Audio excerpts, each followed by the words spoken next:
I always liked hiking alone. Something about the silence, the deep woods stretching out for miles, and the feeling of being completely isolated gave me peace. No cars, no city noise, just me and the trail.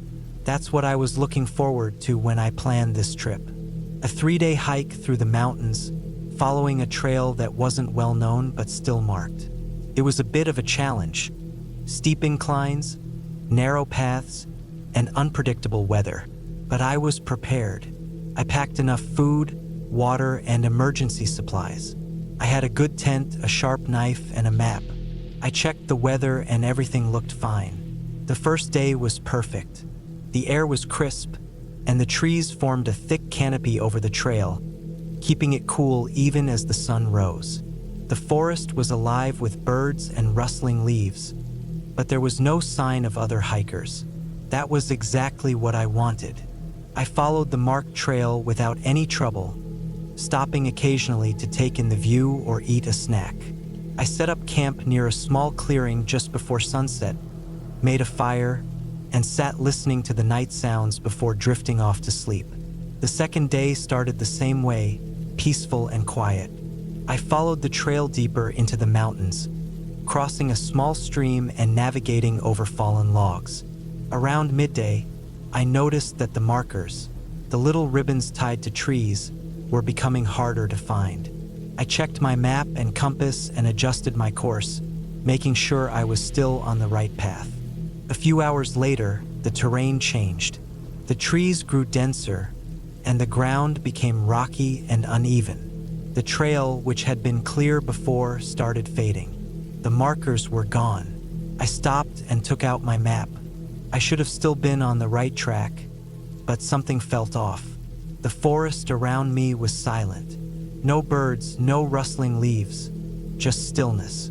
I kept walking, looking for any sign of the trail. I figured I must have veered off slightly and just needed to find my way back. But as I moved forward, nothing looked familiar. Every direction looked the same, endless trees and rocks. I tried retracing my steps, but it was useless. The more I walked, the more lost I felt. Panic started creeping in. I had my supplies, but being lost in the wilderness was dangerous. I needed to stay calm. I took a deep breath and reminded myself that I had trained for situations like this. I still had daylight left. I decided to climb to a higher point, hoping to spot the trail from above. It took nearly an hour to reach a ridge. From up there, I could see the thick forest stretching in all directions. But there was no sign of the trail, no open space, no landmarks that matched my map. It was just trees, stretching endlessly. I felt my stomach tighten. I had to make a decision. I could either stay put and hope to find my way back in the morning, or I could keep moving, trying to find a water source or any sign of civilization. Staying put was usually the safest choice, but something about this place felt wrong. The silence, the way the trees seemed to close in around me, I couldn't shake the feeling that I needed to keep moving. As the sun set, I made my way down, careful with every step. I set up camp in a small clearing, forcing myself to eat even though I wasn't hungry. The stillness was unbearable. The only sound was my own breathing. I built a fire and sat close to it, gripping my knife. I told myself it was just paranoia, that I was just lost and nothing more. That night, I barely slept. Every little sound made me snap awake, heart pounding. At some point, I must have drifted off because I woke up to the first light of dawn. The fire had died, and the forest was still eerily quiet. I packed up and started moving again. I walked for hours. My water was running low, and my legs ached. The forest felt like a maze, every turn leading to the same thick trees and uneven ground. I tried marking trees with my knife to track where I had been, but after a while, I came across one of my own marks, on a tree I swore I hadn't passed before. That's when the fear became real. I wasn't just lost. I was going in circles. I sat down, trying to think. I needed to find water. If I could find a stream, I could follow it downhill, and it would eventually lead somewhere. I started moving again, listening for any sound of running water. And then I heard something else. Footsteps, not an animal. Human footsteps, slow and deliberate. I froze. My mind raced. Could be another hiker. Maybe someone else had gotten lost too. I opened my mouth to call out, but something stopped me. The sound wasn't coming from one direction. It was all around me. My pulse hammered. I turned in circles, gripping my knife, trying to see through the dense trees. But there was nothing, just the sound of movement, shifting through the underbrush, then stopping suddenly. I didn't wait. I took off in the opposite direction, moving fast, not caring about making noise anymore. I ran until my lungs burned, until my legs felt like they would give out. When I finally stopped, the silence had returned. I stood there, gasping for air, trying to make sense of what just happened. Then I saw it. A tent. It was old and tattered, half collapsed, sitting in the middle of a small clearing. No signs of a campfire, no gear, just the tent. I approached slowly, every instinct telling me to turn around. But I had to see. I had to know. The tent flap was open. Inside, there was a sleeping bag, unzipped and covered in dirt. Next to it, a backpack, torn apart as if something had clawed through it. And then the worst part, a notebook. I picked it up with shaky hands. The pages were filled with frantic, scribbled writing. Most of it didn't make sense, just ramblings, words repeated over and over. But one line stood out, scrawled across the last page in dark, heavy ink. "Don't follow the markers." I dropped the notebook and backed away. My breathing was ragged. My mind screamed at me to run. That's when I noticed something else. Fresh footprints, not mine, leading away from the tent, disappearing into the trees. I ran. I didn't think, I didn't look back, I just ran. My legs burned, my lungs screamed for air, but I didn't stop. I ran until I stumbled, crashing through branches, rolling down a slope, and then water, a stream. I had no idea how far I had run, but I didn't care. I followed the stream, forcing myself to keep moving even though my whole body ached. Hours passed. The sun began to set again. And then, just when exhaustion was about to take over, I saw it, a road. I stumbled onto the asphalt, barely able to stand. Car approached in the distance. I waved frantically and they stopped. The driver jumped out, asking if I was okay, but I barely heard them. I was out. I was safe. I never went hiking alone again. I've always loved hiking alone. Clears my head, gives me space to think. Being out in nature, away from the noise of everyday life, makes me feel like I'm in control. No schedules, no emails, no distractions. Just me and the wilderness.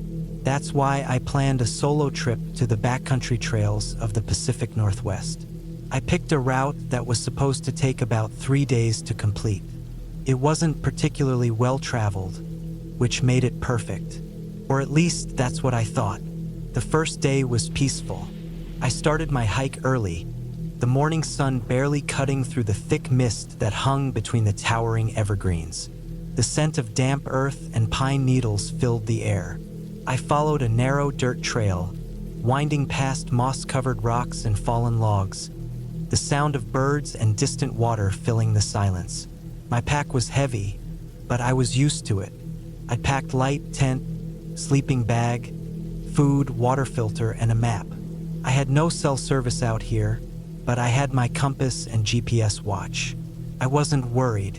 By late afternoon, I reached a small clearing next to a slow-moving river. It was an ideal spot to set up camp. I pitched my tent, gathered some firewood, and sat down by the water to eat. As I listened to the gentle current, I felt a strange unease settle over me. Not fear exactly, just something. Maybe it was the quiet. Too quiet. Normally, you'd hear animals moving through the underbrush, insects buzzing, the occasional snap of a twig in the distance. But it was dead silent. I shook it off, blaming it on my overactive imagination. I was alone after all. No one was out here. I checked my GPS one last time before bed. Everything looked fine. My camp was about 8 miles from the trailhead, and I planned to cover another 10 miles tomorrow. I zipped up my tent, lay down, and let the exhaustion take over. I woke up sometime in the middle of the night. Something had snapped a branch nearby. I held my breath, listening. Then, another sound, this time softer, like the rustling of leaves. I reached for my flashlight and slowly unzipped the tent just enough to peek out. The moon cast long shadows across the trees. Nothing moved. My heart pounded. Maybe it was just a deer. Still, I sat up for a while, gripping my knife, scanning the darkness until sleep finally took me again. Morning came, and I felt stupid for letting my nerves get to me. I packed up and continued the hike. The trail became rougher, climbing higher into the mountains. The further I went, the more unsettling the forest felt. The silence from the night before never really lifted. I noticed something else too. There were no animal tracks. No deer, no raccoons, not even birds flitting between branches.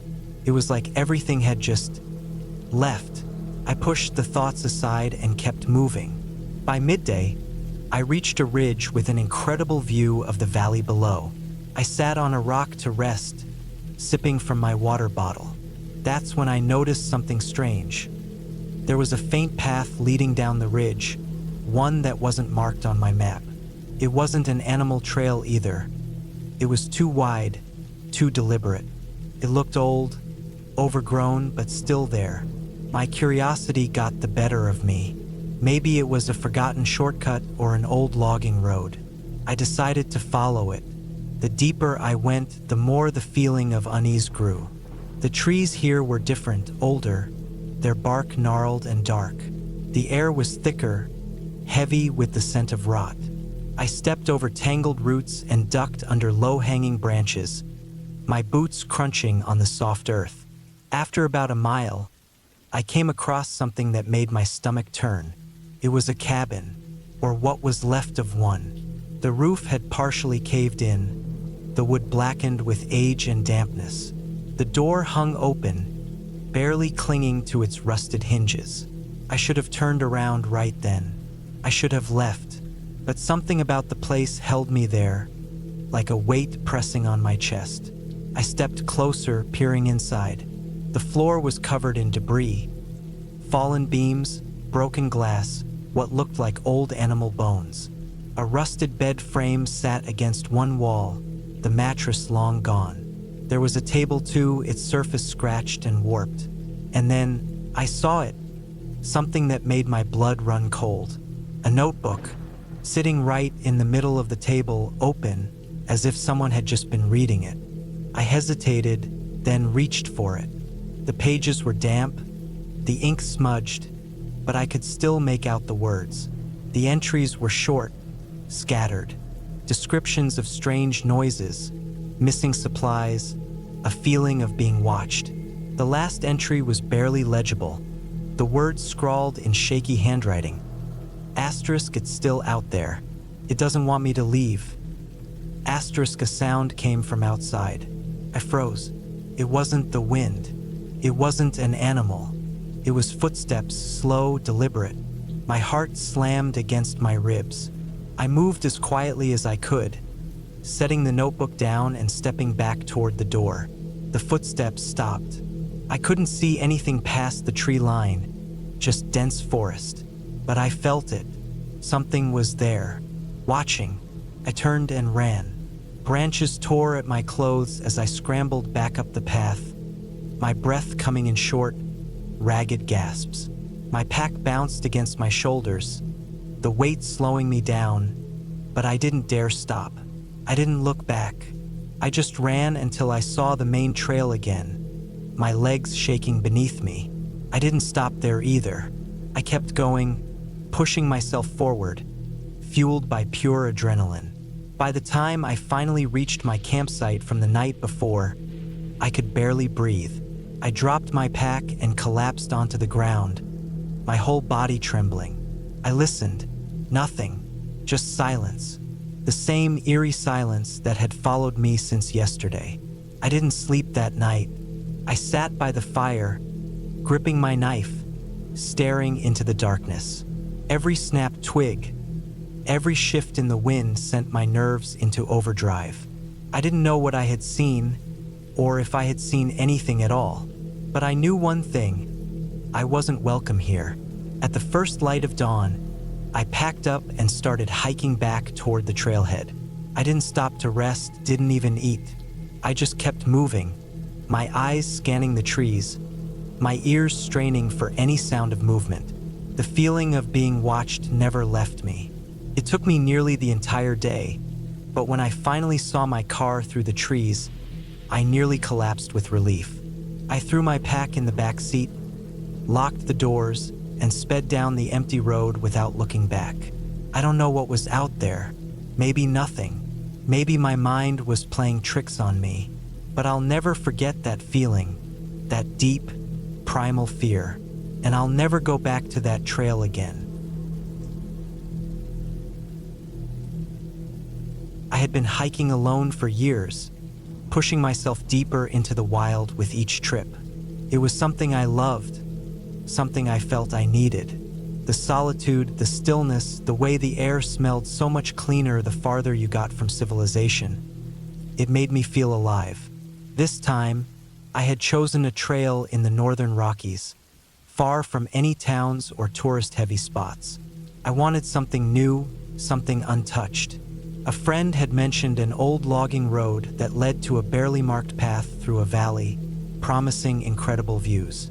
There wasn't much online about it, just a couple of vague forum posts, but that only made it more appealing. I packed for 5 days, expecting to be completely alone. The first day was easy. I followed the logging road for miles, passing nothing but dense pine forests and the occasional clearing. The air was crisp, the scent of damp earth and pine needles thick around me. I made good time, finding the offshoot trail just before sunset. The path was barely there, overgrown but walkable.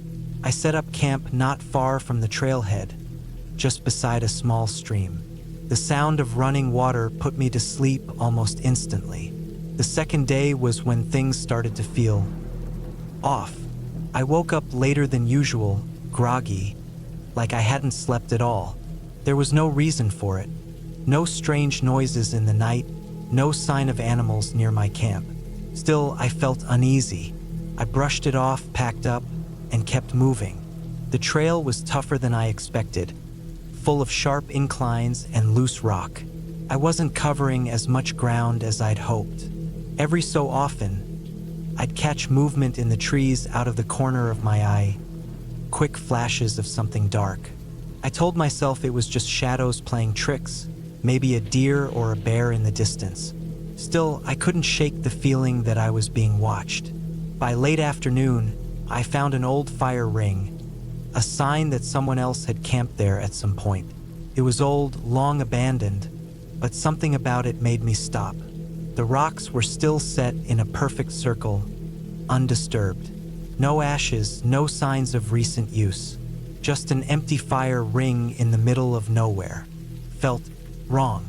I kept moving. That night, I set up camp in a small clearing, close to a ridgeline where the forest thinned out. The silence was absolute. No wind, no rustling leaves, no distant animal sounds. Just nothing. I sat by my tent, eating a cold meal and trying to ignore the way my own breathing sounded too loud. Then I heard it. Something moved in the woods behind me. Not an animal. Not the rustling of wind through trees. It was slow, deliberate, like footsteps, but heavier, more careful. I turned, flashlight in hand, scanning the trees. Nothing, but the feeling was stronger now. I wasn't alone. I didn't sleep much that night. Every sound, every slight creak of a tree had me wide awake. My body was on edge, my senses hyper-aware. I considered packing up, hiking back in the dark, but that was just asking for a twisted ankle or a fall. I forced myself to stay put until morning. Day 3, I decided to push forward, thinking maybe I just spooked myself. I convinced myself it was all in my head, probably just a deer moving through the trees at night. But as I hiked, the feeling didn't go away. It got worse. The trail was barely visible now, just a thin path through the thick underbrush. I was moving slower, stopping more often to listen. Every so often, I'd hear something, a snap of a branch, a rustle of leaves, always just far enough away that I couldn't see what was making the noise. At midday, I found something that made my stomach drop, a boot. It was old, half buried in the dirt, torn at the seams. But it wasn't just any boot. It was modern, something you'd buy at a sporting goods store, not an old logging relic. Someone had been here, and they had lost a boot. I scanned the area, looking for more signs, footprints, abandoned gear, anything. But the forest floor was undisturbed, covered in thick pine needles. No sign of struggle, no trail leading away. Just one boot, sitting there like it had been left on purpose. I kept moving. By late afternoon, I knew I had to turn back. The feeling had only grown stronger, that gnawing certainty that I wasn't alone. I had pushed too far, ignored too many signs. I wasn't supposed to be here. As I turned to head back, the forest felt different. I had come this way before, but now everything looked wrong. Trees that should have been familiar weren't. The trail felt less distinct. My own footprints were gone. The air was thicker, heavier, pressing in on me. I walked faster. By dusk, I had made it back to the old fire ring. I was sure of it, but something was different. The stones had been moved, not scattered, not knocked over, rearranged. Perfect circle again, but smaller, tighter, like it was waiting for something. I ran. I didn't care about the trail anymore. I just needed to go. I pushed through the trees, not stopping, not thinking. My breath was loud, my heartbeat even louder. The forest closed in around me, darker than it should have been, suffocating. And then suddenly I was back at the logging road, just like that. No transition, no sign of how I had gotten there. 1 minute I was deep in the trees, the next, standing on the gravel road, gasping for breath. I didn't question it. I didn't stop. I walked until my legs ached, until I could see my car parked at the distant trailhead. I threw my gear inside, started the engine, and drove without looking back. I don't know what I walked into out there.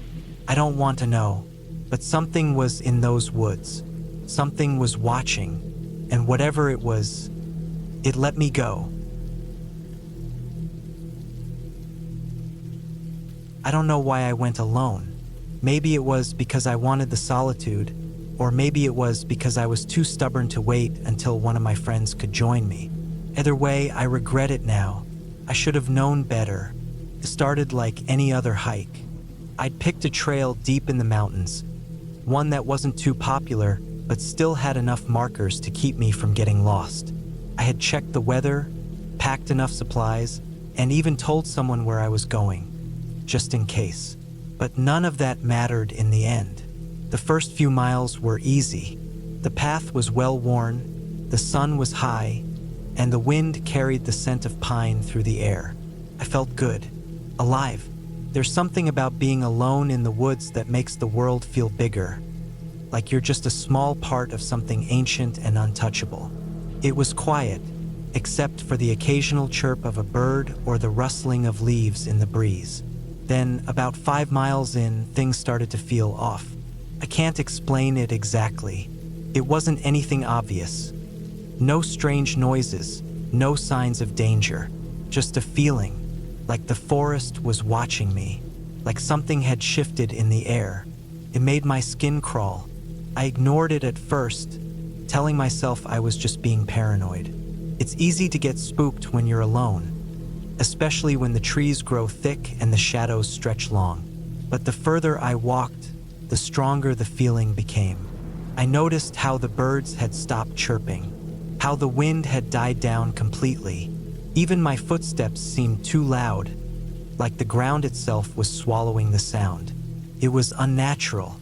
I stopped to drink some water, trying to shake the unease. That's when I saw it.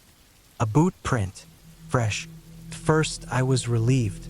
Someone else had been here recently, but then I looked closer. It wasn't heading in the same direction as me. It was pointing back the way I had come. I turned around slowly, scanning the trees. Nothing, just dense forest stretching in every direction. I hadn't seen a single person since I started the hike. Not one. So where had they gone? I tried to brush it off. Maybe they had turned around, decided to go back. It wasn't uncommon, but that feeling in my gut wouldn't go away. I kept walking, faster now, wanting to get to the next trail marker as soon as possible. But as I went, I noticed more tracks.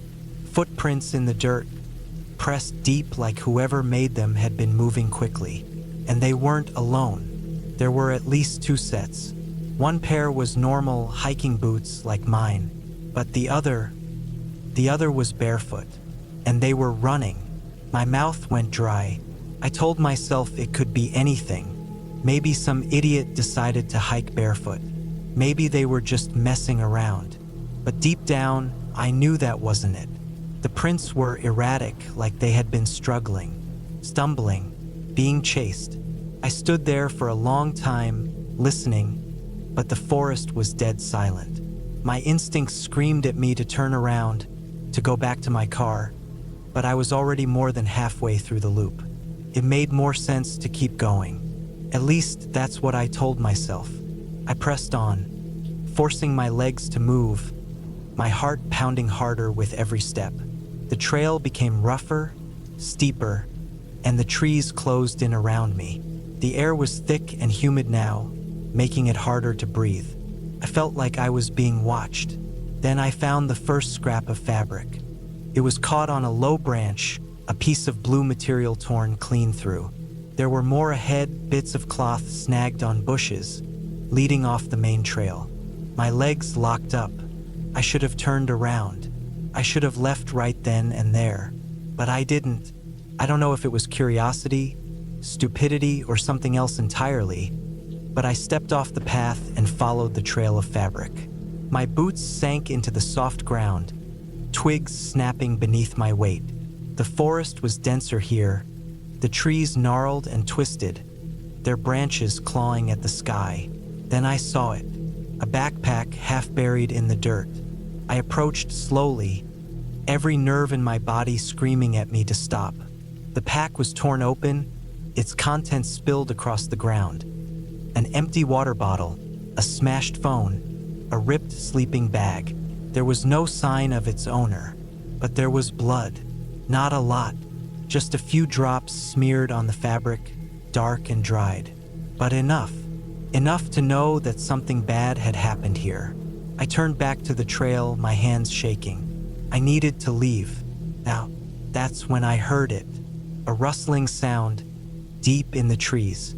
Not the wind, not an animal.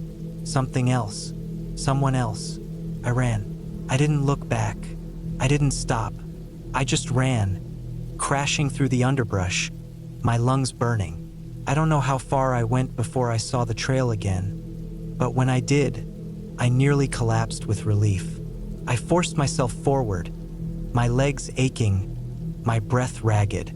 I kept expecting to hear footsteps behind me, but there was nothing. When I finally reached my car, I locked the doors and sped off, my hands white-knuckled on the wheel.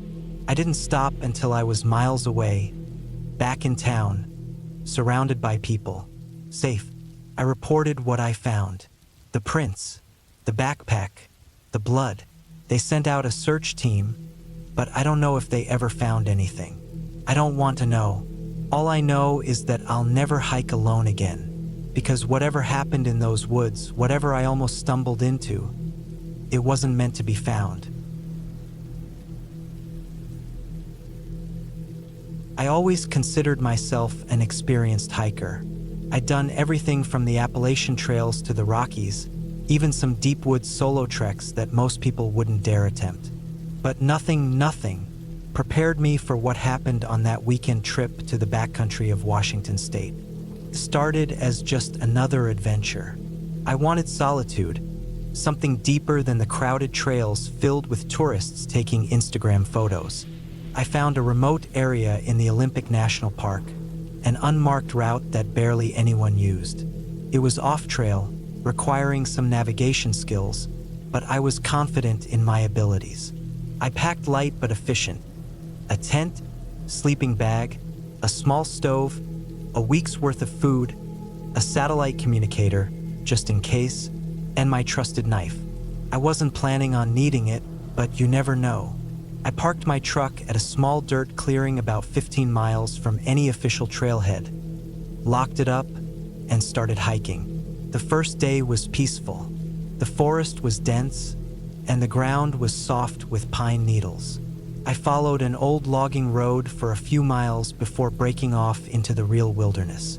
I checked my map often, making sure I was heading in the right direction toward a small, unnamed lake I had found on satellite images. There were no trails leading to it, exactly what I wanted. As the sun dipped below the tree line, I found a suitable clearing to set up camp. Everything felt normal. The woods were quiet, apart from the usual rustling leaves and the occasional distant call of an owl. I ate a quick meal, secured my food high in a tree to keep it away from bears, and crawled into my tent. Sleep came easily. The first thing that was off happened on the second day. I woke up early, packed my gear, and continued my trek. The landscape became rougher, with thick underbrush making each step difficult. After a few hours, I reached a small stream that I hadn't noticed on the map. I refilled my water bottle, filtering it carefully, and kept going. But something felt strange. I couldn't put my finger on it at first. The forest was too quiet. No birds, no insects buzzing, just silence. I shrugged it off and kept moving. By midday, I should have been nearing the lake, but the terrain wasn't matching my map anymore. It felt like I had veered slightly off course, which was strange because I had been checking my compass religiously. I pulled out my GPS dead. That was odd. I had fully charged it before leaving. I took out my phone, also dead. That one made no sense. I had it on airplane mode to conserve battery, and it was at 80% last time I checked. At this point, I felt an unease creeping in, but I didn't want to panic. I had done enough backcountry hikes to know that small miscalculations happen. The lake had to be nearby. I kept walking, but an hour later, I still hadn't found it. Instead, I stumbled upon something else.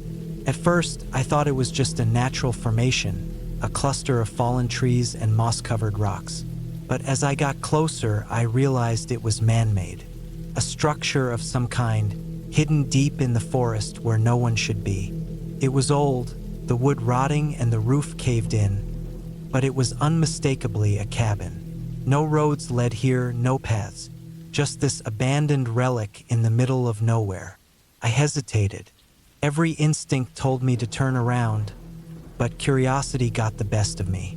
I approached carefully, scanning the perimeter.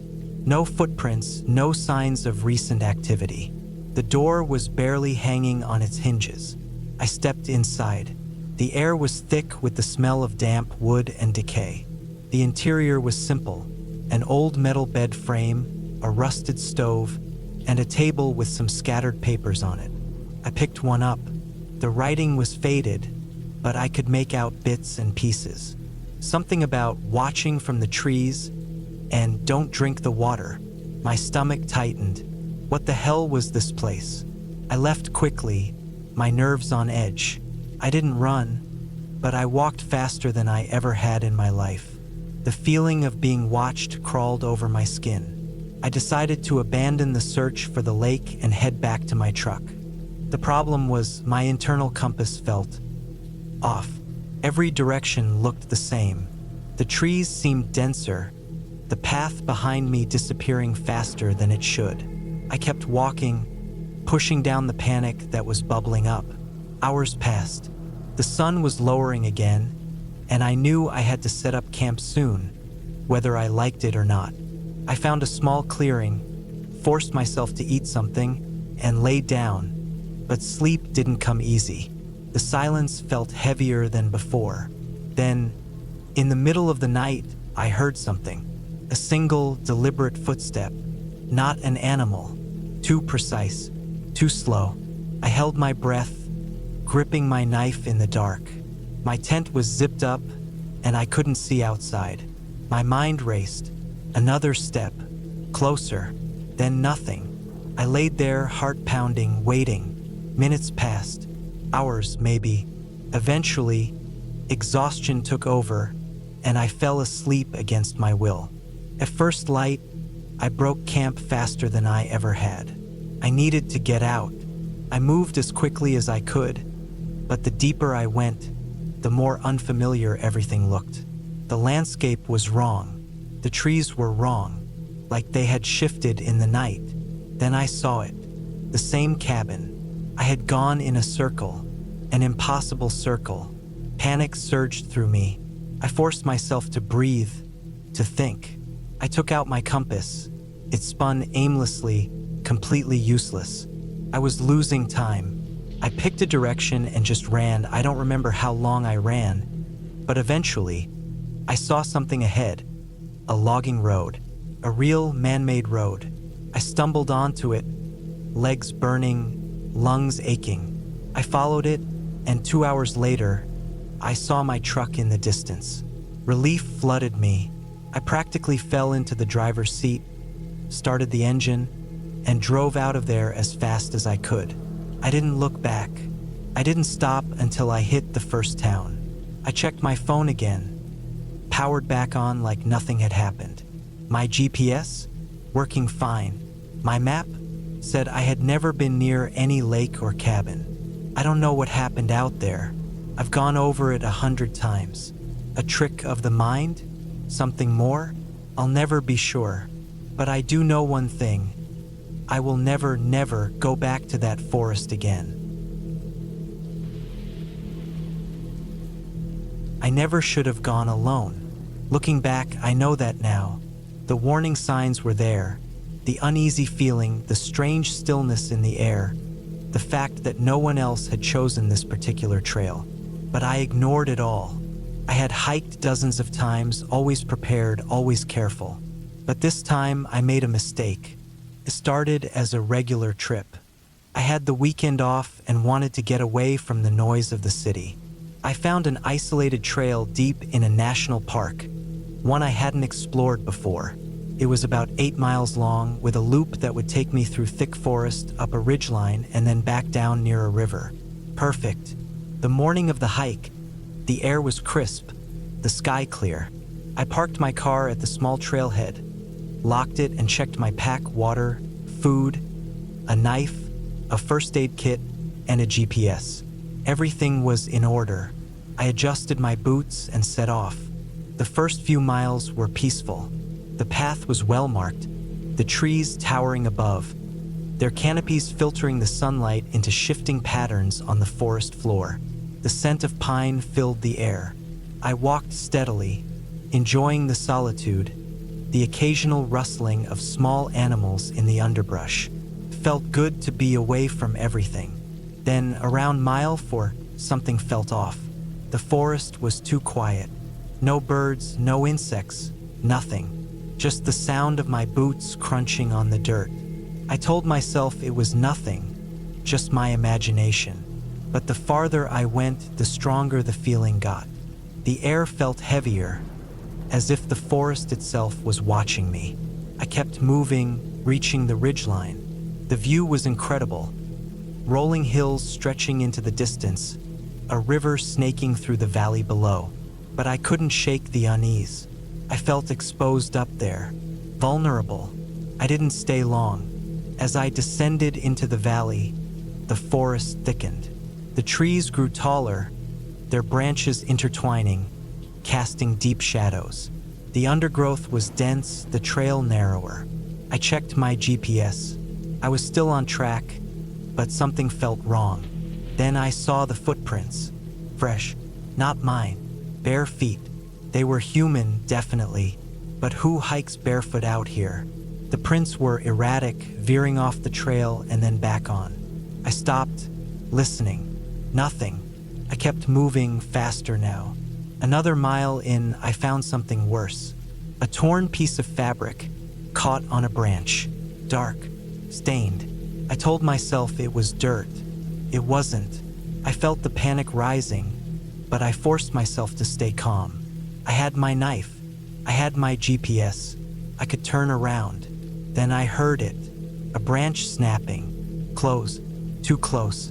I turned, scanning the trees. Nothing. But I knew I wasn't alone. Someone was out there, watching me. I gripped my knife, my heart pounding. I needed to leave.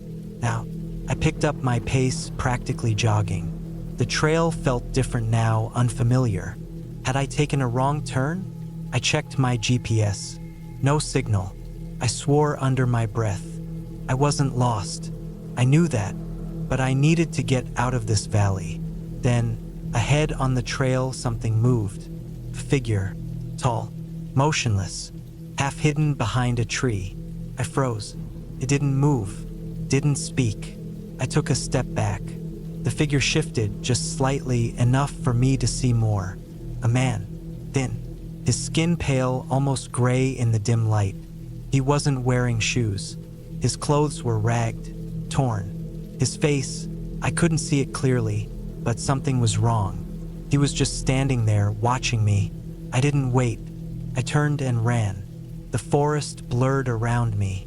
I ran faster than I ever had, branches whipping against my arms, my legs burning. I could hear something behind me. Footsteps. Light. Quick. He was following me. I didn't stop. I didn't look back. I just ran. Then I tripped. My foot caught on a root and I hit the ground hard. Pain shot through my knee. I scrambled up, gasping, my ears straining for any sound. Silence. Nothing behind me. Nothing ahead. Just the trees. I didn't know how long I sat there, gripping my knife, my breath coming in ragged gasps. I forced myself to move, slower this time, my knee throbbing. I needed to get back to my car. I walked for what felt like hours. The sun was setting, the shadows stretching. Every sound made me jump, but I saw no one, nothing. Then finally I saw the trailhead. My car was still there, untouched. I ran to it, unlocked the door and got inside, slamming the locks shut.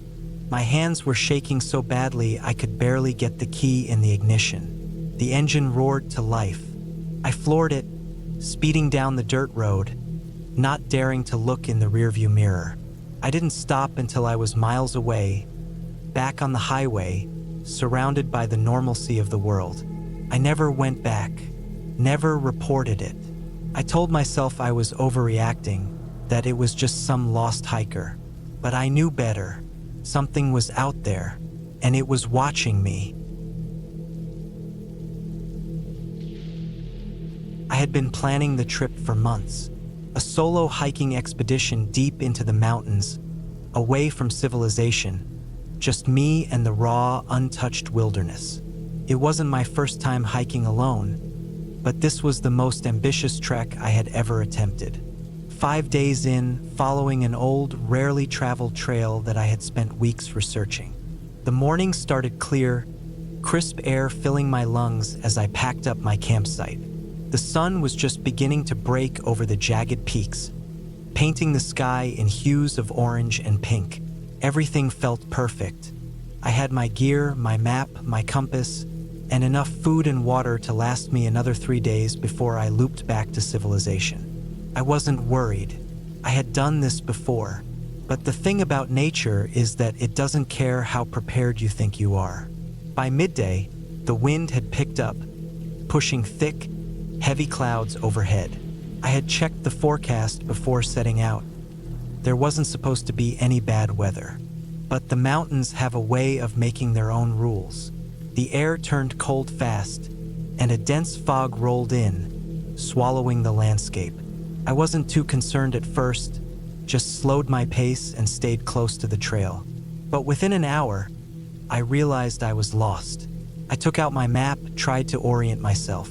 The visibility was barely 20 feet, and everything around me looked the same: jagged rock, patches of trees, steep drops into valleys below. I should have been able to see the ridge I was aiming for, but the fog made it impossible. I took out my compass, trying to get my bearings, but my gut told me something was wrong. The trail wasn't where it should have been. Panic tried to creep in, but I forced it down.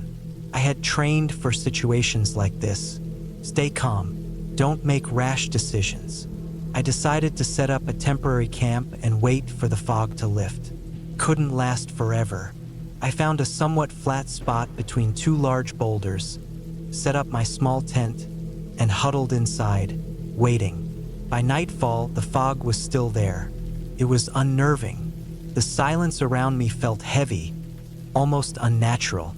No wind, no rustling leaves, no distant sounds of animals, just thick, suffocating silence. I tried to sleep, but every time I closed my eyes, I felt like something was watching me.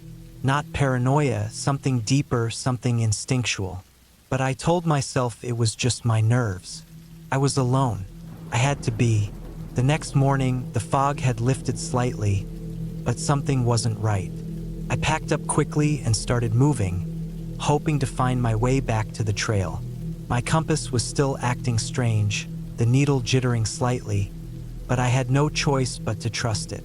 I walked for hours, following the terrain as best I could, but the landscape wasn't matching my map. It was like I had walked into a place that didn't exist on paper. That's when I saw the footprints. At first, I felt relief. Another person had been here. Maybe I wasn't as lost as I thought. But then I took a closer look. The prints weren't fresh, but they weren't too old either. And they weren't heading in a single direction. They looped, doubled back, circled. They made no sense. My stomach tightened. I wasn't sure why, but something about them felt wrong. I followed them for a while, hoping they'd lead me back to the main trail, but the longer I tracked them, the more uneasy I felt. Then I noticed something even worse. There were no animal tracks. None. No deer, no rabbits, not even birds. Just those human footprints in the dirt. I stopped, listened. The silence pressed down on me again. I didn't feel alone anymore, but I didn't see anyone. I called out. My voice barely carried, swallowed by the dense trees and rock formations. I decided to move faster. I needed to get out. I pushed myself, walking until my legs ached, my throat dry, sweat chilling my skin despite the cold air. Every so often, I'd glance behind me, convinced I'd see someone, but there was nothing. Then, late that afternoon, I found something that made my blood run cold. A campsite, old, abandoned. A tent, torn and collapsed. A backpack half buried in dirt. Scattered belongings, clothes, a flashlight with dead batteries, a rusted knife. No signs of struggle, but it was clear whoever had been here had left in a hurry. And the worst part? There were more footprints. The same looping, erratic patterns I had seen before. I dug through the backpack, desperate for anything useful. A map, a journal, something. I found a notebook, its pages damp and smudged, but I could make out some of the writing. Short, frantic notes. Can't find the way out. Compass doesn't work. Something is wrong with the trail. Not alone. My hands shook. I shoved the notebook into my pack and turned, ready to get as far away from there as possible. And that's when I saw them. Footprints. New ones. Leading toward me. I ran. I didn't think, didn't plan, just ran. Through the trees, over rocks, down steep inclines, my lungs burning, legs screaming. I didn't stop until I physically couldn't go any further. I collapsed near a stream, gasping for breath, heart hammering in my chest. I listened. Nothing. But I knew I couldn't stay there. I had to keep moving. That night, I didn't sleep. I kept my knife in my hand, back against a tree, waiting. Every sound made me jump. Every shift in the wind felt like something creeping closer. But nothing came. By morning, I forced myself to move again, exhaustion slowing me down.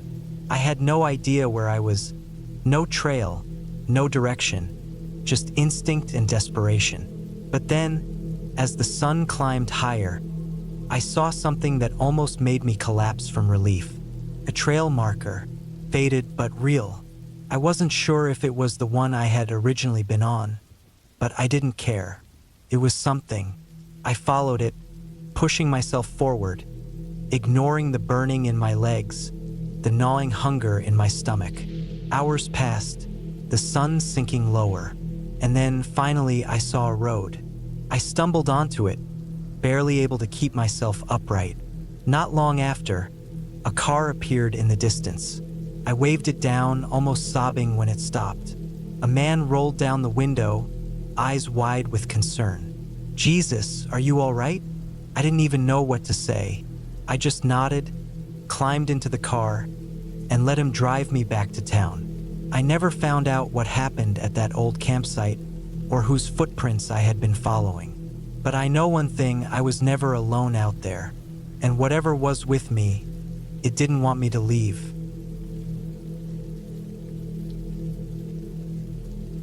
I don't know what made me decide to hike alone. Maybe I just wanted the quiet, or maybe I wanted to prove something to myself. Either way, I was deep in the mountains, miles from any trailhead, and completely alone. At least I thought I was alone. The plan was simple. A 4-day solo trek through the backcountry, starting from a remote parking lot and looping around a series of ridgelines before returning to my car.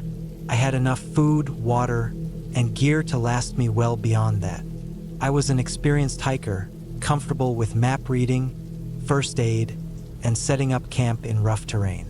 I had done solo hikes before, just never this far from civilization. The first day was uneventful.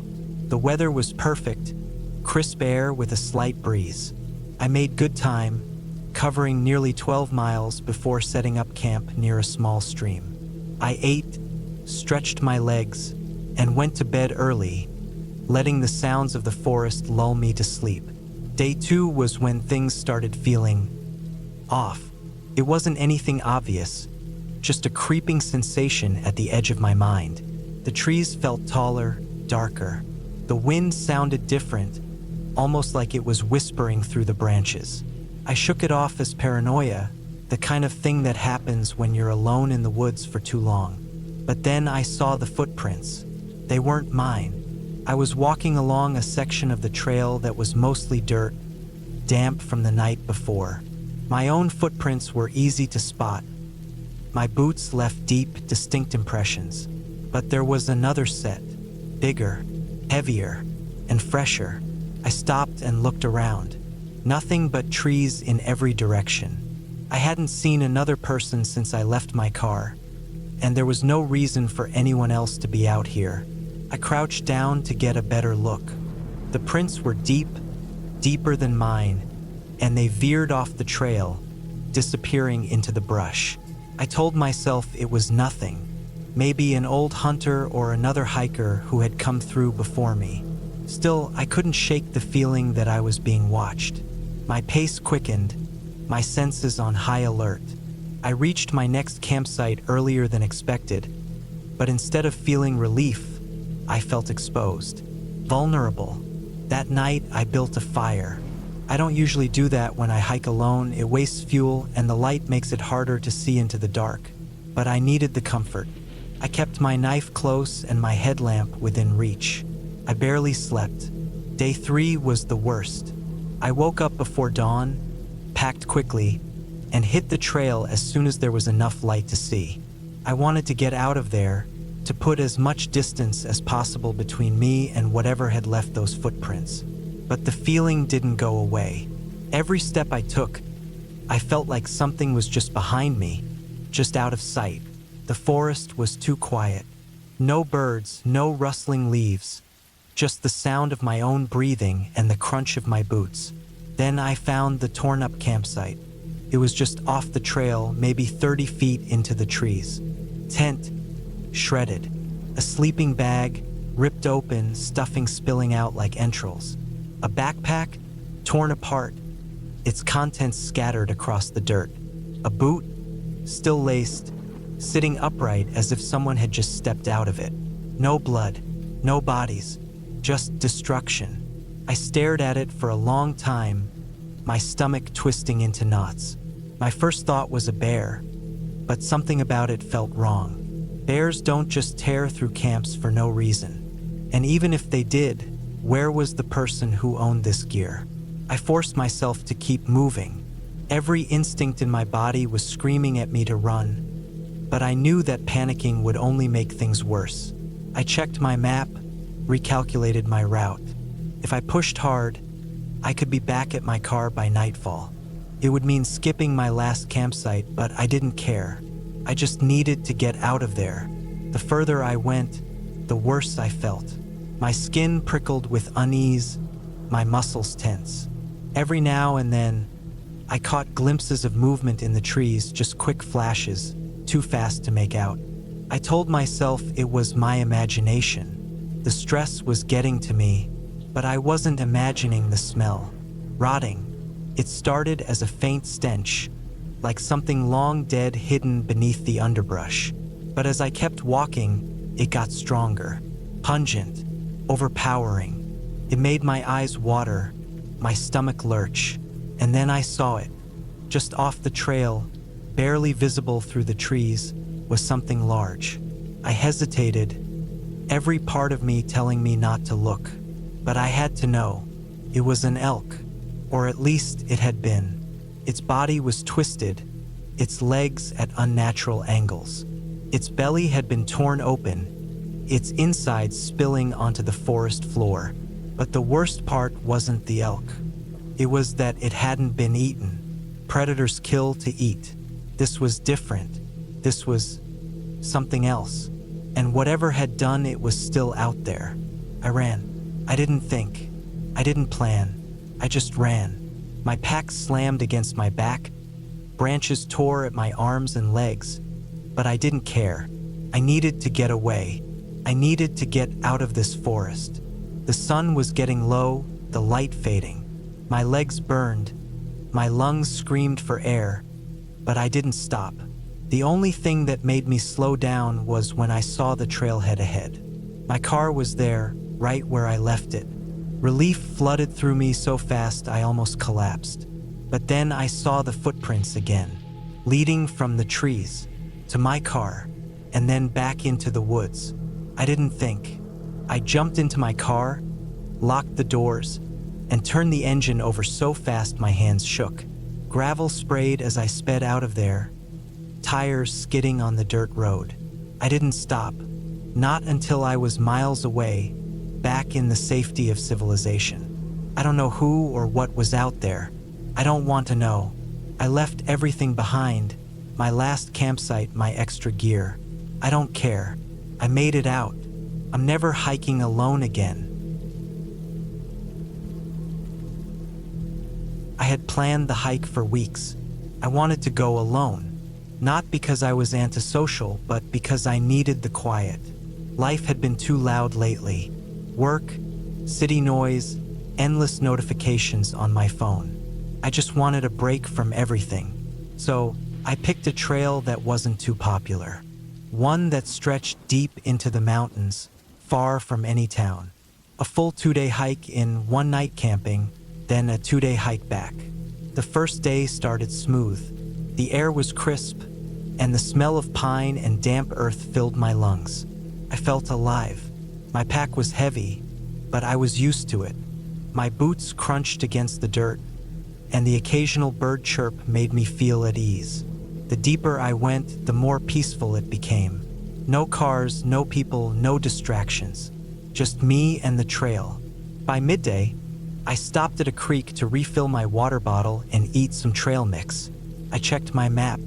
The route was straightforward, following the ridgeline before dipping into a valley where I planned to set up camp. No cell service, but I expected that. I had a GPS device just in case. As I hiked on, I noticed how empty the forest felt. No wind. No rustling. Just dead silence. I told myself it was normal, but something about it felt off. I shook the feeling away and kept moving. By late afternoon, I reached the valley. It was beautiful, thick trees, soft ground, and a clearing perfect for setting up camp. I pitched my tent, gathered some firewood, and as the sun set, I cooked a simple meal over my stove. The silence still bothered me, but I tried to ignore it. I was just overthinking things. That night, I woke up to a sound. Not an animal noise, not the wind. It was a click, like a small rock being knocked against another. I held my breath, listening. It happened again. Click, then silence. I sat up slowly, heart pounding. My flashlight was within reach.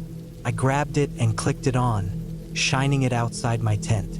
Nothing, just trees and darkness. I told myself it was probably a small animal. A raccoon, maybe. I forced myself to lie back down, but I barely slept.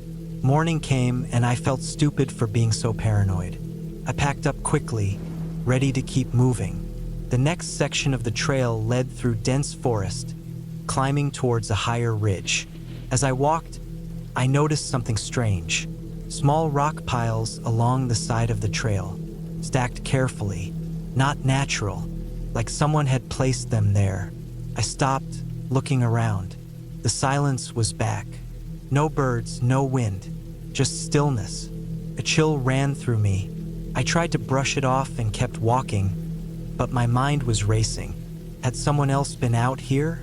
I hadn't seen a single person since I started the hike. Who would bother making rock piles in the middle of nowhere? I pushed on, climbing higher. The further I went, the more uneasy I felt. The trees seemed wrong, too still, too quiet. Then I saw it, a set of footprints in the dirt. Not fresh, but not old either, and not mine. Someone had walked this trail recently. My stomach tightened. I wasn't alone. I kept moving faster now. My plan was to reach the next clearing by noon, but my nerves were getting to me. Every noise, every shadow made me jump. Then, around a bend, I saw something that made my blood run cold. A backpack, torn open, stuff scattered around, clothes, a ripped sleeping bag, a broken tent pole, and no sign of the owner. I stood there, frozen. My instincts screamed at me to turn back, but I was deep in the trail now. If I turned back, I'd be retracing my steps through whatever had caused this. If I went forward, at least I'd be heading towards civilization. I decided to move forward. I forced myself past the abandoned gear, my senses on high alert. Every step felt heavier. The ridge was steep, but I pushed on, lungs burning. Then, just as I reached the top, I saw something ahead that made my heart hammer in my chest. A figure, far down the trail, just standing there. Not moving, just watching. Couldn't make out details. They were too far, but they were real. Person, out here in the middle of nowhere, standing in the middle of the trail.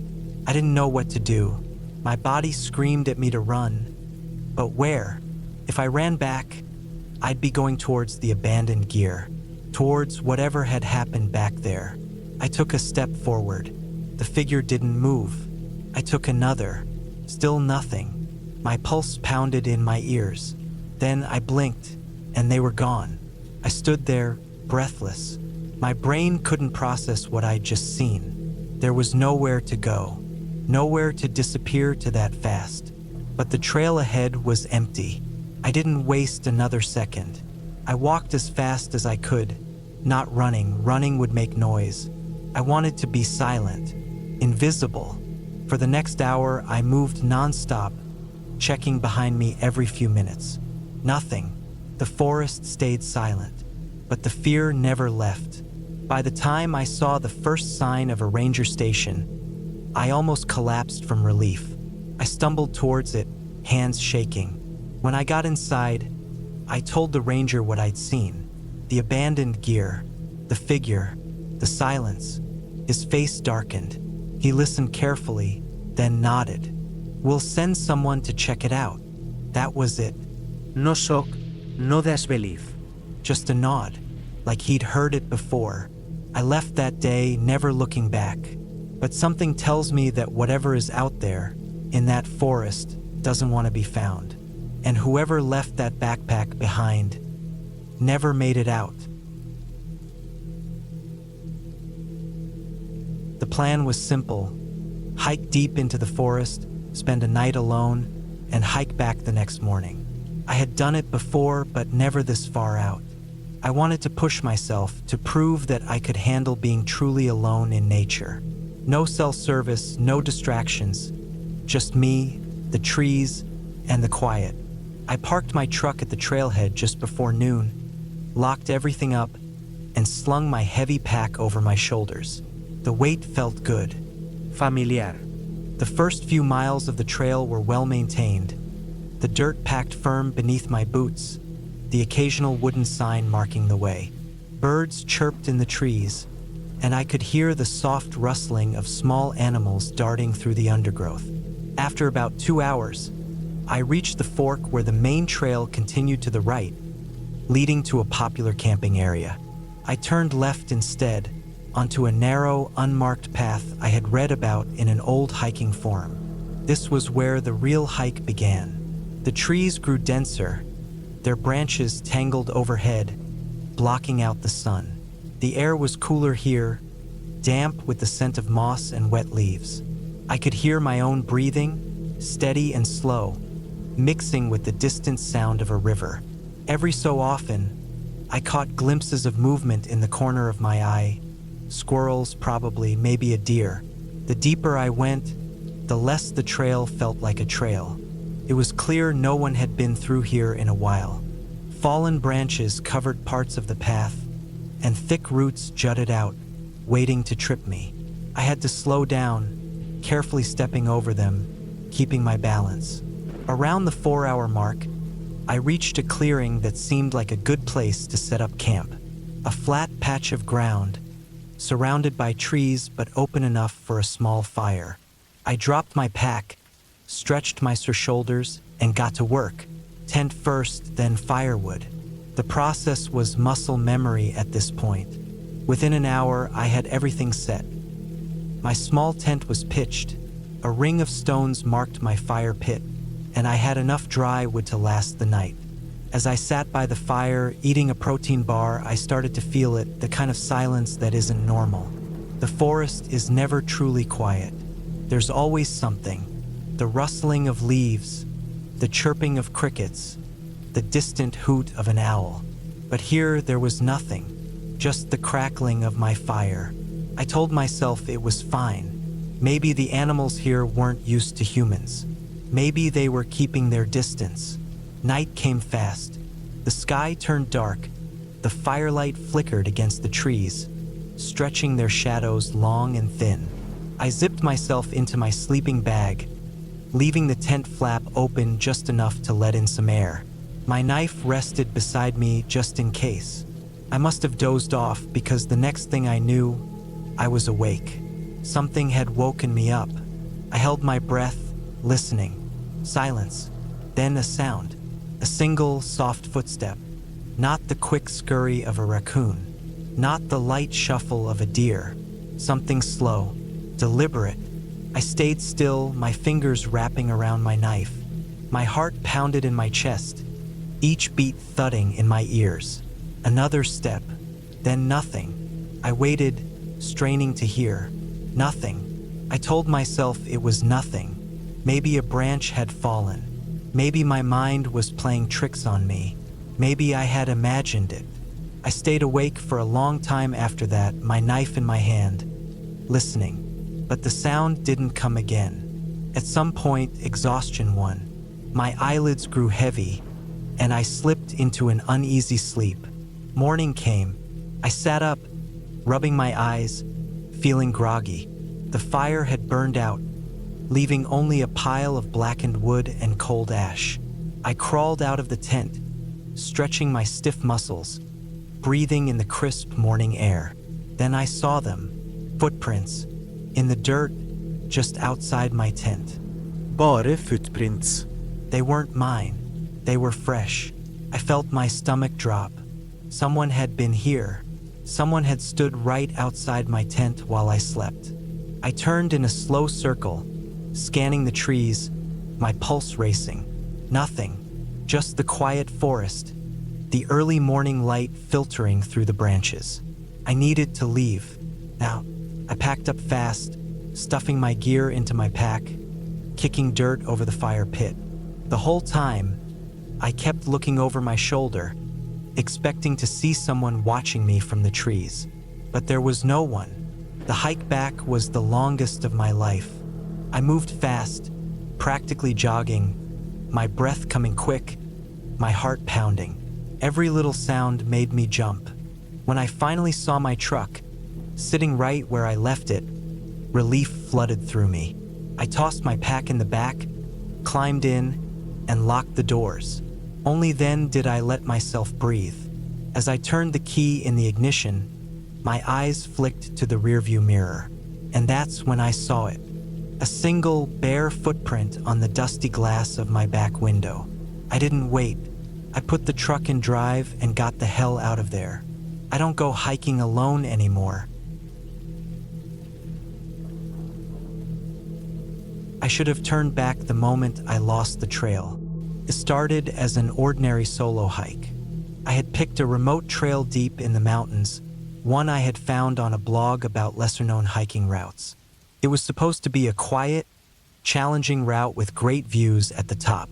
I packed light but enough to be safe: water, a few protein bars, a small first aid kit, and my GPS watch. I made sure my phone was fully charged before I left, though I knew I wouldn't have service for most of the trip. The first few hours went smoothly. The trail was narrow but clear, winding through thick trees and steep inclines. The deeper I went, the more isolated I felt. I hadn't seen another hiker since I left my car, but that was expected. I liked the solitude. That's why I hiked in the first place. About 3 hours in, I noticed something strange. The path, which had been well-worn and obvious, started fading. Grass and small bushes covered parts of it, as if no one had walked here in a long time. I checked my GPS. It still showed I was on track.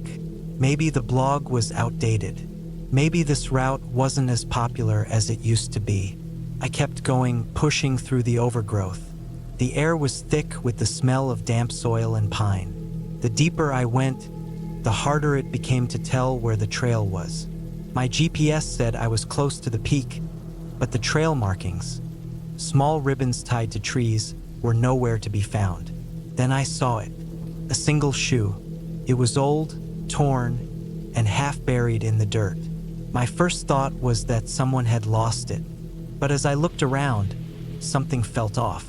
The way it was placed, the way the laces were tangled like it had been yanked off in a hurry. I shook it off and kept moving. The trees were denser now, and the sky had turned a dull gray. The sun was starting to lower. I hadn't reached the peak yet, but I decided to turn back. It wasn't worth getting stuck out here after dark. That's when I realized I didn't know which way to go. The overgrowth had swallowed any sign of a trail. The trees all looked the same, and my GPS, which had been tracking my route, showed a jumbled mess of lines. I took a deep breath. I had trained for this. Stay calm, retrace your steps, look for landmarks. But nothing looked familiar. I walked in one direction for 10 minutes, but the more I walked, the deeper the forest seemed to stretch. I turned back, trying another path, but I ended up at the same spot with the shoe. Panic crept in, but I pushed it down. I pulled out my phone, no service. I tried my GPS again, but the screen flickered and went black.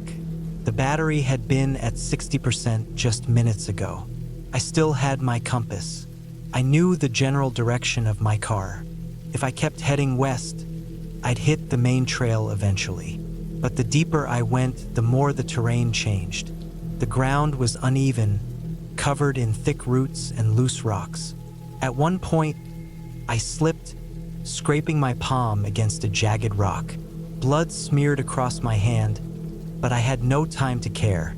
I needed to get out. Then I heard it, a rustling sound, close, too close. I stopped, holding my breath. The forest was dead silent except for that sound. Something was moving. It wasn't the wind. It wasn't an animal scurrying through the underbrush. It was deliberate, heavy footsteps. I turned, scanning the trees. Nothing, but the sound had been there, just behind me. I wasn't alone. I moved faster, nearly tripping as I pushed through branches and thorns. My breathing was loud, too loud. Every few steps, I stopped to listen. The footsteps would start, then stop when I did. Someone was following me. I couldn't see them, but they were there, moving when I moved, stopping when I stopped. I swallowed the panic rising in my throat. I needed to lose them.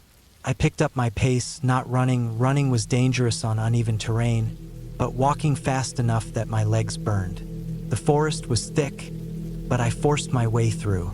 Thorns tore at my arms, branches whipped against my face. I didn't care. Then, up ahead, I saw something. A small clearing, and beyond it, what looked like an old structure. An old cabin. It looked abandoned.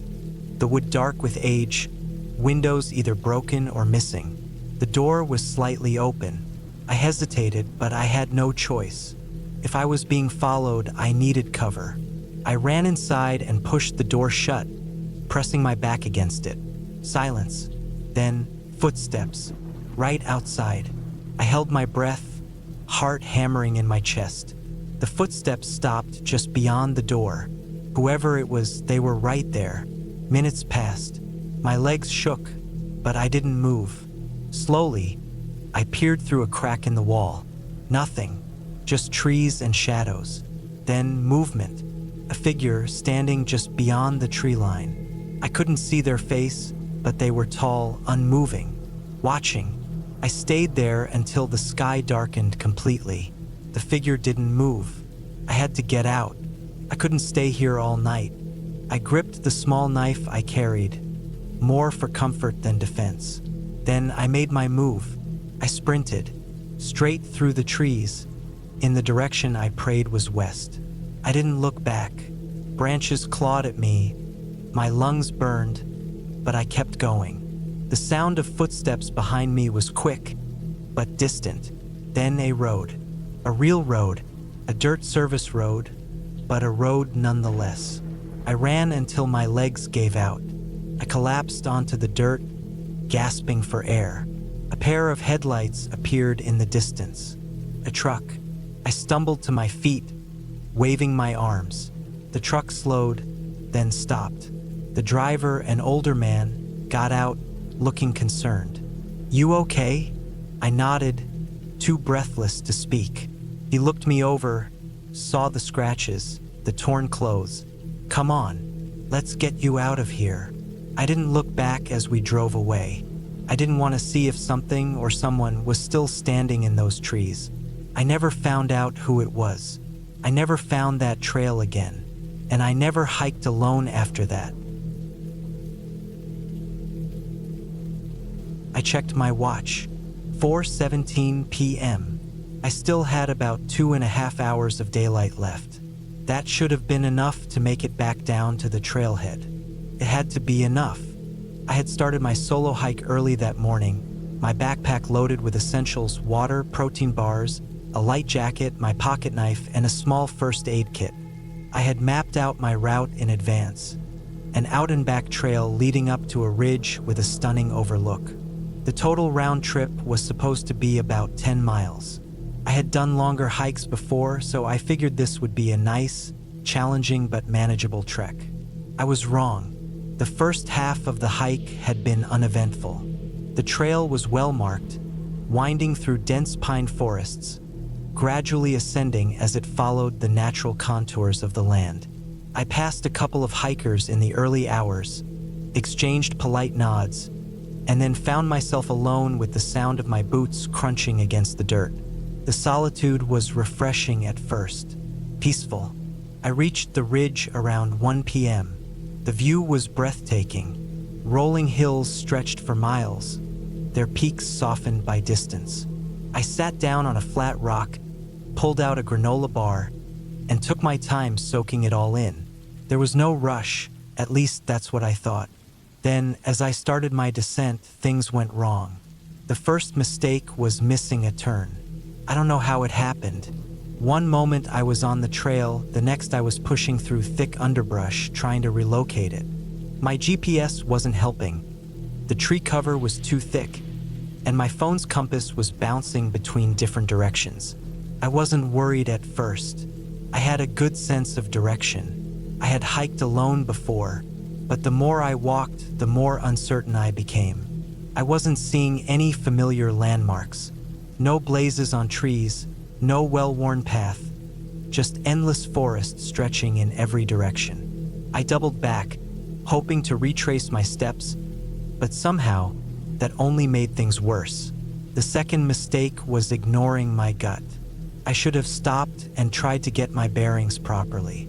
Instead, I kept moving, convinced I could figure it out. The ground was getting uneven, sloping downward. That was bad. I knew the trail had stayed relatively level after the ridge. If I was going downhill too much, it meant I was heading the wrong way. I stopped and took out my map, tried to match the contours of the land to what was on paper. But maps can't show you the real feel of a place. They don't capture the density of the trees, the way the light shifts as the sun gets lower, the eerie silence that settles in when you're truly alone. And I was alone, completely. The third mistake was wasting daylight. By the time I admitted to myself that I was lost, the sun had dropped lower than I liked. I could already feel the temperature changing. The warmth of the afternoon was fading, replaced by something sharper, colder. I picked a direction and walked. It wasn't random. I tried to follow the incline, hoping it would lead me back up toward the ridge, where I might be able to spot the trail. But the ground was uneven, littered with fallen branches and hidden rocks. My progress was slow, and then I heard something, a snap. I froze. It was close, too close. A branch breaking underfoot, an animal, person. I scanned the trees, my pulse hammering. Nothing moved. The forest was deathly still, except for the distant rustling of leaves in the breeze. I took a careful step forward. Another sound. This time, behind me, my mind raced through possibilities. A deer, maybe. A bear? No, there would have been more noise, more movement. A mountain lion? I reached for the pocket knife in my pack, though I knew it wouldn't do much good. I kept walking faster now. My boots crunched over dry leaves, but I wasn't focused on my own sounds anymore. I was listening, straining. Then I saw it. Not a person, not an animal. A structure, a small wooden cabin, half hidden between the trees. No smoke from a chimney, no sign of life, but it was old, weathered. The windows were dark, the door slightly ajar. I hesitated. Every instinct screamed at me to stay away, but I had no choice. I needed shelter, needed to stop and figure out my next move before nightfall. I approached slowly. The air around the cabin felt different, heavier, the silence deeper. I pushed the door open just enough to peer inside. Empty, dust-covered furniture, an old wooden table with a single chair, a rusted stove in the corner. No sign of recent use. I stepped inside. The floor creaked beneath me. The walls seemed to press in. I swallowed, ignoring the growing unease curling in my gut. I needed to stay put for a moment, just long enough to check my map again, maybe even wait until morning when I could navigate better in the daylight. Then I saw them, boot prints in the dust, fresh, not mine. I turned and bolted, Out the door, into the trees, my heart pounding so hard it felt like my ribs would crack. I didn't care about direction anymore, only distance. I ran until my legs burned, until my breath came in ragged gasps. Finally, I stopped, bracing against a tree, chest heaving. I listened. Nothing. I forced myself to keep moving, slower now, more careful. The light was almost gone. I couldn't afford another mistake. Then, miraculously, I found it. The trail. A real marked trail. Not the one I had originally taken, but a path nonetheless. Relief hit me like a wave. I followed it. Walked for what felt like hours. My legs were numb, my fingers stiff with cold.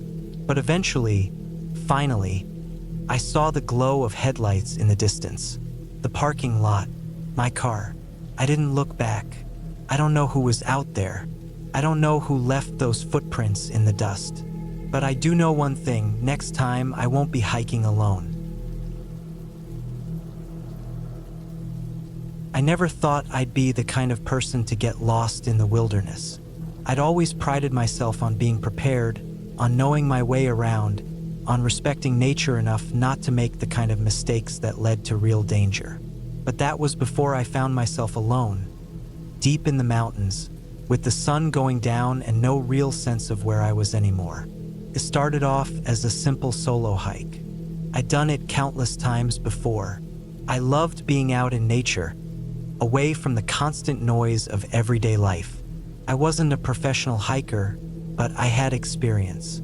I knew how to read a map, how to use a compass, how to prepare for a long trek. This particular trail was new to me, but I had done my research. It was listed as a moderate hike, about 12 miles round trip, with some steep inclines but nothing too technical. I packed enough food and water, wore the right gear, and even brought a lightweight emergency bivvy, just in case. I had my phone, though I knew reception would be spotty. It was supposed to be a peaceful day alone in the mountains. The first few miles were beautiful. The forest was dense but not overwhelming, the path well marked. I enjoyed the solitude, the sound of my footsteps crunching against the dirt, the distant calls of birds echoing through the trees. The air was crisp, the scent of pine thick and fresh. I had planned to reach the summit by midday, eat lunch there, and then make my way back down before sunset. Everything was going according to plan, until it wasn't. It was around mile 5 when things started feeling off. The first sign was subtle, a strange quietness, the kind that makes your stomach tighten. At first, I told myself I was imagining it, but the more I walked, the more I realized that the usual sounds of the forest, the rustling leaves, the distant chirps, the occasional scampering of small animals, had faded. The silence pressed in, thick and unnatural. Then came the unease, a feeling like I was being watched. I stopped, scanned the trees, listened. Nothing. I shook it off, told myself it was just my mind playing tricks on me. I kept moving, trying to focus on my steps, on my breathing, on reaching the summit. But that feeling didn't go away. It settled into my bones, a deep, instinctive warning I couldn't ignore. I should have turned back then, but I didn't. I told myself I was just being paranoid. I kept hiking. That was my first mistake. About a mile later, I lost the trail. I don't know how it happened. One moment I was following a clear path, and the next I wasn't. I must have taken a wrong turn somewhere, maybe at a split I didn't notice. I stopped, pulled out my map, tried to get my bearings. The problem was, everything around me looked the same. Tall trees, thick undergrowth, no clear landmarks. My compass told me I was heading in the right direction, but the trail was nowhere to be seen. I tried to stay calm. I backtracked, thinking I could retrace my steps. But the more I walked, the more turned around I became. The trees started to feel oppressive, towering over me, their branches twisting together, blocking out the sky. I kept moving, hoping to stumble back onto the trail, but after another half hour, I had to accept the truth. I was lost. Panic threatened to set in. I forced myself to take deep breaths. I wasn't completely unprepared. I had supplies, I had daylight left, I had a general idea of the terrain. I decided to keep moving downhill. If I could find a stream, I could follow it to a river, and rivers usually led to roads or towns. That was the logical plan. But logic doesn't mean much when fear takes hold. As I moved, the forest changed. The trees grew denser, the underbrush thicker. The ground became uneven, full of loose rocks and tangled roots that threatened to trip me. The further I went, the harder it became to move. Then, I noticed something that made my stomach drop. There were no signs of human passage. No footprints, no broken branches, no old markers. It was as if no one had been here in years. The feeling of being watched returned, stronger this time. I stopped again, scanning my surroundings, my heart hammering. The air felt heavy, wrong. I listened, straining to hear anything besides my own breathing. Then a sound, distant but distinct. Not an animal, not the wind, something else. I didn't wait to figure out what it was. I picked up my pace, pushing through the thick brush, ignoring the branches scratching my arms. I told myself it was just the forest playing tricks on me, that I was tired, that my mind was making things up. But deep down, I knew that wasn't true. I hiked for hours, my legs aching, my throat dry. The sun dipped lower, casting long shadows that made everything look more sinister. I tried to stay calm, but as darkness crept in, my rational thoughts started to slip. I was losing light. I was alone, and I had no idea where I was. Then, I saw something that stopped me cold. A boot, half buried in the dirt, covered in moss, old and weathered. Not mine. I stared at it, my pulse hammering. My mind raced with possibilities. Had someone been here before me? Had they gotten lost too? Had they ever made it out? I didn't want to find out. I turned, ready to move, when I saw another sign of human presence. A torn piece of fabric, snagged on a branch. Dark, almost black, impossible to tell how long it had been there. I felt sick. I needed to get out. The next hours were a blur of movement. I kept going, pushing through exhaustion, ignoring the throbbing pain in my feet. My water was running low. I hadn't eaten in hours. The forest felt endless, stretching on in every direction. A maze with no exit. Then, just when I thought I'd reached my limit, I saw it. A break in the trees. A sliver of sky. The faint glow of distant lights. Civilization. I ran. My body protested, but I didn't stop.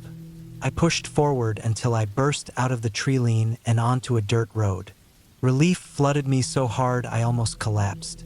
A half hour later, a ranger found me. He told me I was miles off the designated trail, that people had gotten lost in that part of the woods before. Some had been found, some hadn't. I didn't ask about the boot or the fabric. I didn't want to know. All I knew was that I had made it out, and I would never hike alone again. I had planned this solo hiking trip for months. I wanted to disconnect from the world for a while, be away from the noise, from the constant distractions of life. The route I picked was deep in the mountains, a trail not many people take, which was exactly why I chose it. I wanted silence, solitude, and nature. The weather was perfect when I started. Cool, crisp air, the scent of pine filling my lungs. I packed everything carefully. Enough food for a few days, plenty of water, a small tent, a knife, a first aid kit, and a flashlight with extra batteries. I knew what I was doing. I wasn't a beginner at this. The first few hours were peaceful. The trees stretched endlessly, their branches swaying gently. Birds chirped in the distance. The dirt trail was narrow, winding up the steep incline. My boots crunched against the gravel with every step. I felt good. By afternoon, I was deep in the woods. The sunlight barely broke through the thick canopy above, leaving the forest dim even in daylight. I had expected this. What I didn't expect was the silence. The birds had stopped chirping. The wind had died down. Even my own footsteps seemed muted. I told myself it was nothing. Maybe I had just gotten used to the sounds. But the feeling sat heavy in my gut. Something was off. I kept moving. The further I went, the more uneasy I felt. The trail looked different than I remembered from the map. The trees seemed taller, the shadows longer. I checked my GPS. It showed I was still on the right path, but something about the landscape felt wrong. Then I noticed it. The footprints. They weren't mine, and they weren't fresh. The dirt around them was slightly dry, meaning they had been there for at least a day. They were deep, like whoever left them was carrying something heavy. I crouched down and looked closer. The pattern was strange. Whoever made them had been walking in the same direction as me, but then suddenly veered off into the trees. There was no sign of them returning to the path. I stood up, trying to shake off the nervous energy building inside me. Maybe it was just another hiker who went off-trail to explore. But still, why did they leave the path so abruptly? I kept going, keeping my pace steady. The sun was starting to lower, painting the sky orange. I needed to set up camp soon. I found a good spot, a small clearing surrounded by trees, far enough from the main trail that I wouldn't be disturbed. I set up my tent quickly, ate a small meal, and sat for a while, listening. The forest had gone completely silent again. That night, I woke up to something moving outside my tent. I froze. It wasn't the rustling of a small animal. It was slow, deliberate. Footsteps. I held my breath. My mind raced. A bear? A mountain lion? No, it was different. The steps weren't heavy enough for a bear, and they weren't the quick, light steps of an animal. I reached for my knife, gripping it tightly. Then silence. I waited, my heart pounding. I didn't hear anything else. Minutes passed, maybe an hour. I wasn't sure. Eventually, exhaustion took over, and I drifted back into a restless sleep. In the morning, I stepped outside to check the area. The dirt around my tent had been disturbed. Footprints. Human. They circled my tent, then led back into the woods. Someone had been watching me. Panic set in, but I forced myself to stay calm. I packed my things quickly. I needed to leave. Now, I checked my GPS again. I was still on the right path, but I picked up my pace. The uneasy feeling in my gut had turned into full-blown fear. For hours, I hiked without stopping. My mind kept replaying the night before. Who was out there? Why didn't they do anything? Were they waiting for something? Then I saw it. A backpack. It was lying just off the trail, half buried under leaves. I hesitated, then slowly walked toward it. It looked old, the fabric torn in places, the zippers rusted. I crouched down and unzipped the main compartment. Clothes, a water bottle, a flashlight, a notebook. I picked up the notebook and flipped through it. The handwriting was shaky, frantic. I read a few lines. I hear them at night. They don't leave. They just watch. Sir. I tried to leave, but the trail keeps changing. I don't think I'm alone. If someone finds this, get out. Don't stop. Just keep moving. My blood ran cold. I dropped the notebook and stood up. My breathing was too fast. My hands were shaking. Then I heard it. Footsteps. Not far. I didn't think. I ran. I didn't care about the trail anymore. I didn't care about the direction. I just needed to get out of there.